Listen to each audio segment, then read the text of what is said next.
ভাই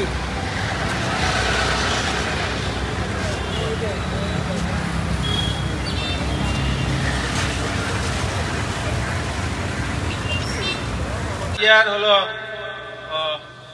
ফুলগাজী থেকে আসছে, তাহলে হাত উঠাইলো কারা? সোনাগাজী থেকে কারা আসছেন? সোনাগাজী MM রহমান ডেরি থেকে আসছে। আচ্ছা, যেই না আসলে তো আর কিছু করার নাই, ঠিক আছে। মানে পুষ্টি সম্পর্কিত পুষ্টির বিষয়টা এত বিস্তৃত। খাবেন কিভাবে, সংগ্রহ করবেন কিভাবে, রাখবেন কিভাবে, মা বোনেরা আছে তাই না? আমরা চিকেন ফ্রাই খাই তাই না, তারপরে দুধ জাল তাই না।